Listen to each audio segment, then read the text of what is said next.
20 de septiembre del año 2022, 200 años de la creación del Poder Legislativo peruano. Y hoy día vamos a conversar con el historiador Mauricio Novoa sobre la simbología, sobre la forma de este hemiciclo, sobre los grandes parlamentarios a lo largo de la historia, sobre ese poder moderador que está ausente y cómo hemos suplido esa ausencia con pensadores peruanos a lo largo de nuestros tiempos. 200 años del Parlamento peruano.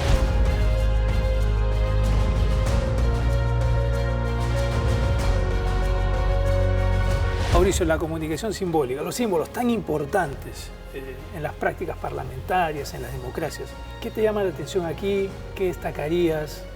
¿Qué interpretación le das a esto que vemos todos los días? Pero claro, lo vemos, está al fondo, ¿no? Mira, yo creo que el signo más importante y al mismo tiempo más permanente de esta sala y quizás es lo que menos se ve o se nota, son los dos gorros frigios que están encima de las estatuas. Eso significa, es un símbolo que empieza en Grecia, tiene su origen en Grecia y que significa la soberanía. Es decir, lo más importante de la independencia es que el Perú no es que cambie en 1821, pero pasamos a servir a una nueva entidad que es el Perú. Antes servíamos a la monarquía española y los peruanos pasamos a servir al Perú, que es otra cosa. Entonces, o sea, acá tenemos soberanía. Es la soberanía, que nosotros servimos a nosotros mismos, somos autónomos, somos libres de cualquier injerencia extranjera. Después tienes debajo la figura de la justicia, con la vara de la justicia y la espada, que es un signo bíblico. Viene el rey Salomón con el juicio sobre el niño y la ley, flanqueado de los retratos de San Martín y Bolívar, que representan el rol de las Fuerzas Armadas, de la impronta militar que define la justicia, y la declaración de la independencia en la Plaza de Armas de Lima por San Martín, en donde tienes otra vez, ¿no? Por un lado a los militares y por otro lado a los civiles, al pueblo, y en medio, curiosamente, a un miembro, no sé si de la orden franciscana o dominica, ¿no? Entonces tienes ejército, pueblo, iglesia. Bueno, tienes el gran escudo peruano con el sol, que es este símbolo que trae o que, digamos, recupera San Martín. Acuérdate que el primer lema del escudo peruano era "Renació el sol del Perú", flanqueado, en fin, rodeado de las banderas, el laurel, la palma, que significan la victoria, en fin, el escudo hecho por Gregorio Fernández de Paredes en una lógica fisiocrática, ¿no? O sea, en el sentido que tú eres lo que produces. Tú eres la tierra, hay algo terrígena en nuestro escudo, ¿no?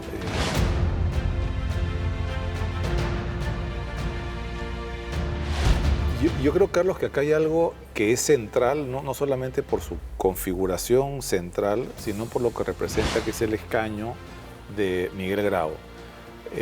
Miguel Grau representa la integridad en la política, pero sobre todo la unidad de vida. Miguel Grau era el mismo en el Parlamento que en la Cámara del Huáscar, que en su vida familiar. Y esto es algo que ha resaltado, yo creo que de manera extraordinaria, es José Agustín de la Puente. La unidad de vida de Miguel Grau es un timbre de orgullo para todos los peruanos, y también representa esta porosidad que debería tener el Parlamento con la vida cotidiana. La vida parlamentaria de Miguel Grau fue un episodio en su vida. Él fue parlamentario y regresó a la actividad militar, regresó a la Marina. No es entendido como una vocación final, sino es entendido como parte del servicio que desde la Grecia clásica todo ciudadano le debe a su Estado.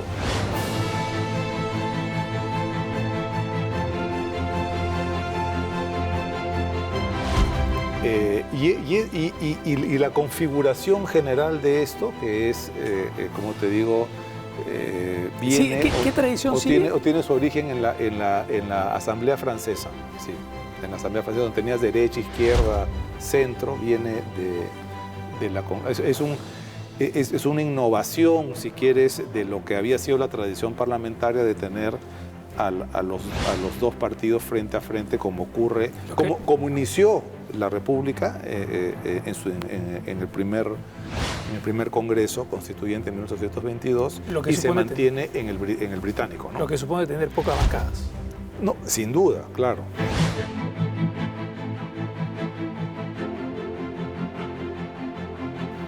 A diferencia de la tradición anglosajona, esta configuración hace que tú te dirijas, como ocurre, al presidente de la Cámara. Cuando estás frente a frente, te diriges a tu oponente. Pero podría ocurrir que esté acá. En los parlamentos que están frente a frente, uno se dirige al oponente. En esta configuración... Y lo mira. La tradición es dirigirse al presidente o a la presidenta y a través de ella o de él a la Cámara. Entonces esto también quizás es algo interesante en nuestra tradición, ¿no? Claro, yo te lo decía porque hay símbolos que refuerzan comportamientos. Está la disposición que promueven comportamientos, claro, ¿no? Entonces, quizás la modernidad o los tiempos, no sé cómo decirlo, nos lleva a repensar un futuro Congreso en donde hasta la ubicación promueve ese debate. Ese debate. En medio de la fragmentación. Claro. Gran parte de los problemas que hemos tenido han sido porque no hemos podido establecer qué pasa cuando hay un conflicto irresoluble entre el presidente y el Parlamento. Ahora, tú en ese punto decías, y sigo avanzando en la argumentación, pero han existido parlamentarios ilustres, pensadores. Muy ilustres. ¿A quiénes mencionarías en estos 200 años? ¿A Mira, qué parlamentarios mencionarías? yo creo que son muchísimos, ¿no? Bueno, entre ellos Luna Pizarro, ciertamente, Bartolomé Herrera, desde el otro lado... ¿Por qué hemos olvidado a Luna Pizarro?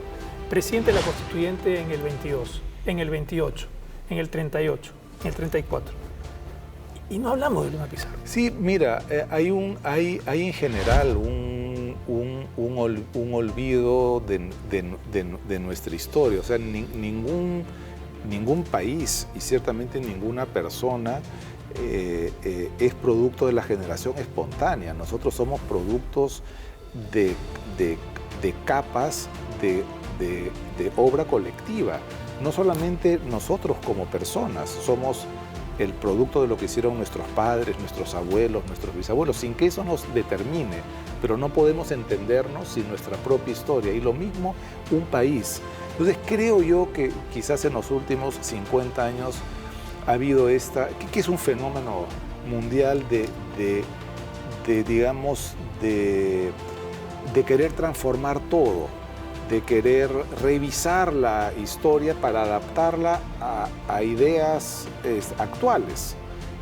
No entender que entender la historia significa entender los conceptos y los hechos como los personajes de esa época los entendían, ¿no? Y eso significa, cuando haces eso, terminas primero teniendo una historia mucho más plana, una historia de amigos, enemigos, buenos contra malos, virtuosos contra no virtuosos, traidores contra héroes, etc. Y eso le hace mal a un país porque si hay algo que representa este lugar, y la razón por la cual te diría que la política y el hecho de ser parlamentario probablemente son una de las profesiones más difíciles del mundo, es que tiene que haber un marco para llegar a acuerdos.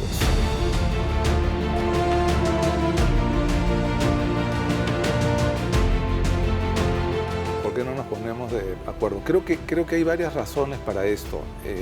Una de las razones centrales, y es algo que se ha ido efectivamente erosionando en los últimos años, es el respeto a las formas. Es decir, hay un ritual republicano. La razón por la cual uno va al Te Deum el día 28 de julio es para agradecer a Dios, al Ser Supremo, a los hados, como lo quieras llamar, pero cualquier político entiende que hay fuerzas que van más allá de la voluntad de uno, ¿no? Y estas fuerzas pueden ser positivas, como alza de precios que produce tu país, de los productos que produce tu país, o una catástrofe en la naturaleza, ¿no? Una inundación, el fenómeno del Niño, etc. Entonces, hay cosas que un político no controla. Muchas cosas. Muchísimas, ¿no? Está la famosa frase en ese sentido de Macmillan, ¿no? El primer ministro inglés, cuando le preguntan qué cosa es lo que él temía más como político, y le dice los eventos. Entonces, eso es lo primero. Después está el encuentro de los dos poderes. El presidente de la República visita el Parlamento, da su discurso, lo comparte con quienes están acá. Entonces, todo esto, las formas, el recibimiento, el comité de bienvenida, son formas que representan un fondo. Y lo que nos dice esto es que para que el Perú o el país pueda progresar, estas dos fuerzas se tienen que poner de acuerdo. Entonces, creo que esta digamos, polarización tiene mucho que ver con los objetivos que tú entiendes que debes tener como político.